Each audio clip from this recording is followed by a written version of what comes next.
ನಿಮ್ಮ ಕಂಪ್ನಿಗೆ ಒಂದು ಮಟೀರಿಯಲ್ ಬೇಕು ಅಂತ ಇಟ್ಕೊಳ್ಳಿ. ಅದನ್ನು ಯಾರು ಆರ್ಡರ್ ಮಾಡ್ತಾರೆ, ಹೇಗೆ ಆರ್ಡರ್ ಮಾಡ್ತಾರೆ, ಮತ್ತೆ ಸಪ್ಲೈಯರ್ಗೆ ಯಾವಾಗ ಹಣ ಕೊಡ್ತಾರೆ, ಈ ಪೂರ್ತಿ ಜರ್ನಿಗೆ ಒಂದು ಹೆಸರು ಇದೆ. ಅದೇ procure to pay, P2P cycle ಅಂತ ಕರೀತಾರೆ. What is P2P? ಸಿಂಪಲ್ ಆಗಿ ಹೇಳ್ಬೇಕಂದ್ರೆ, ಮಟೀರಿಯಲ್ ಬೇಕು ಅಂತ ಅನ್ನಿಸಿದ ತಕ್ಷಣದಿಂದ ಸಪ್ಲೈಯರ್ಗೆ ಕೊನೆಯ ಪೇಮೆಂಟ್ ಆಗೋವರೆಗೆ ನಡೆಯುವ ಎಲ್ಲ ಸ್ಟೆಪ್ಸ್ P2P ಆಗಿರುತ್ತೆ. Step 1, purchase requisition. ಮೊದಲು ಯಾರಾದರೂ ರಿಕ್ವೆಸ್ಟ್ ಮಾಡಬೇಕು, ನಮಗೆ ಇದು ಬೇಕು ಅಂತ. ಅದನ್ನು PR ಅಂತ ಕರೀತಾರೆ. ಅವ್ರಿಗೆ ಬೇಕಾಗಿರುವಂಥ ರಿಕ್ವೈರ್ಮೆಂಟ್ಸ್ನ, ಮೇ ಬಿ ಅದು ಆಫೀಸ್ ಸ್ಟೇಷನರೀಸ್ ಆಗಿರ್ಬೋದು, ಇಲ್ಲ ಮಷಿನರಿ ಕಾಂಪೋನೆಂಟ್ಸ್ ಆಗಿರ್ಬೋದು, ಇಲ್ಲ ಸರ್ವಿಸ್ ಆಗಿರ್ಬೋದು, ಯಾವ ಡಿಪಾರ್ಟ್ಮೆಂಟಿಂದ ಬೇಕಿದ್ರೂ ಆಗಿರ್ಬೋದು. ಏನು ಬೇಕು ಅನ್ನೋ requirement purchase requisition. Next step, purchase requisition ಆದಮೇಲೆ ನಮ್ಮ ಹತ್ರ ಇರುವಂಥ ವೆಂಡರಿಂದ ನಮಗೆ ಬೇಕಾಗಿರುವಂಥ ಪ್ರಾಡಕ್ಟ್ ಆರ್ ಸರ್ವಿಸ್ನ ಪ್ರೊವೈಡ್ ಮಾಡುವಂಥ ವೆಂಡರ್ಸ್ ಯಾರಿದ್ದಾರೆ ಅಂತ ಚೆಕ್ ಮಾಡಿ, ನಮಗೆ ಬೇಕಾಗುವಂಥ ವೆಂಡರ್ನ ಸೆಲೆಕ್ಟ್ ಮಾಡಿ ಅವರಿಂದ ಕೊಟೇಶನ್ ತಗೊಳ್ಳೋದು.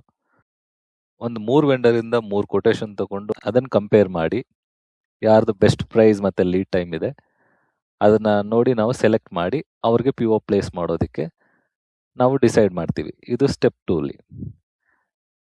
ಸ್ಟೆಪ್ 3, ಪರ್ಚೇಸ್ ಆರ್ಡರ್ ಪ್ಲೇಸ್ ಮಾಡೋದು.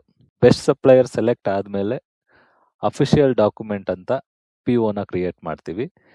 ಇದರಲ್ಲಿ ಎಷ್ಟು ಕ್ವಾಂಟಿಟಿ ಬೇಕು, ಯಾವ ಪ್ರೈಸ್ಗೆ, ಯಾವ ಡೇಟಲ್ಲಿ ಡೆಲಿವರಿ ಆಗಬೇಕು, ಯಾವ ಅಡ್ರೆಸ್ಗೆ ನಮ್ಗೆ ಮಟೀರಿಯಲ್ ಬೇಕು, ಇದನ್ನೆಲ್ಲ ಮೆನ್ಷನ್ ಮಾಡಿ ಕ್ರಿಯೇಟ್ ಮಾಡುವಂಥ ಡಾಕ್ಯುಮೆಂಟನ್ನು PO ಅಂತ ಕರೀತಾರೆ. ಇದು ಪರ್ಚೇಸ್ ಆರ್ಡರ್. PO ಪ್ಲೇಸ್ ಆದಮೇಲೆ 4th ಸ್ಟೆಪ್, ನಾವು ಮಟೀರಿಯಲ್ನ ಫಾಲೋ ಮಾಡ್ತೀವಿ. ವೆಂಡರ್ ಹತ್ರ ಸಪ್ಲೈ ಮಟೀರಿಯಲ್ ಕಳಿಸ್ತಾರೆ, ಸ್ಟೋರ್ ಅವರು ಅದನ್ನು ರಿಸೀವ್ ಮಾಡ್ತಾರೆ. POದಲ್ಲಿ ಹೇಳಿದ ಹಾಗೆ ಎಲ್ಲ ಸರಿಯಾಗಿ ಬಂದಿದೆಯಾ, ಸರಿಯಾದ ಕ್ವಾಂಟಿಟಿ, ಸರಿಯಾದ ಮೆಟೀರಿಯಲ್ ಬಂದಿದೆ ಅನ್ನೋದು ವ್ಯಾಲಿಡೇಟ್ ಮಾಡಿ ಅವರು ಗೂಡ್ಸ್ ರಿಸೀಟ್ ಮಾಡ್ತಾರೆ. ಗುಡ್ ರಿಸೀಟ್ ಅಂದರೆ, ನನಗೆ 5 ಕ್ವಾಂಟಿಟಿ ಆರ್ಡ್ರ್ ಮಾಡಿದ್ವಿ, 5 ಕ್ವಾಂಟಿಟಿ ಮಟೀರಿಯಲ್ ಅವ್ರು ಕೊಟ್ಟಿದ್ದಾರೆ ಅಂದರೆ 5 ಕ್ವಾಂಟಿಟಿ ರಿಸೀವ್ ಆಗಿದೆ ಅಂತ ಮಾಡುವಂಥ ಒಂದು ಡಾಕ್ಯುಮೆಂಟ್ಗೆ ಗೂಡ್ಸ್ ರಿಸೀಟ್ ಅಂತ ಕರೀತಾರೆ.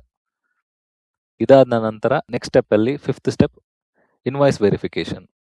ಸಪ್ಲೈಯರ್ ಅವ್ರು ಎಷ್ಟು ಮಟೀರಿಯಲ್ ಕಳಿಸಿದ್ದಾರೆ ಅದಕ್ಕೆ ಅವರೊಂದು ಇನ್ವಾಯ್ಸ್ ಕಳಿಸ್ತಾರೆ. ಇನ್ವಾಯ್ಸ್ ಅಂದರೆ ಬಿಲ್, ನಮಗೆ ಇಷ್ಟು ಹಣ ನೀವು ಪೇಮೆಂಟ್ ಮಾಡಬೇಕು ಅಂತ.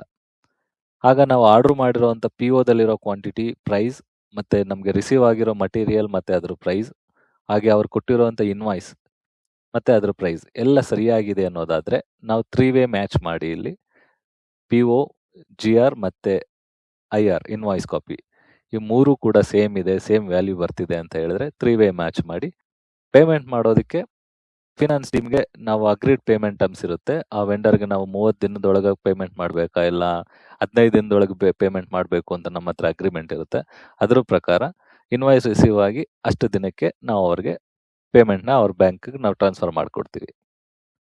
ಈ ಕಂಪ್ಲೀಟ್ ಸೈಕಲ್ನ P2P ಅಂತ ಕರೀತಾರೆ. ಹೀಗಾಗಿ ರಿಕ್ವೈರ್ಮೆಂಟಿಂದ ಕೊನೆ ಪೇಮೆಂಟ್ವರೆಗೂ ಮಾಡುವಂಥ ಪ್ರೋಸೆಸ್ನ ಪರ್ಚೇಸ್ ಟು ಪೇ ಅಂತ ಕರಿತೀವಿ. ಮತ್ತೆ ಪರ್ಚೇಸ್ ಟು ಪೇ ಯಾಕೆ ಎಲ್ಲ ಕಂಪ್ನಿಯವರು ಇಷ್ಟು ಇಂಪಾರ್ಟೆನ್ಸ್ ಕೊಡ್ತಾರೆ ಅಂತ ಅಂತೀರಾ?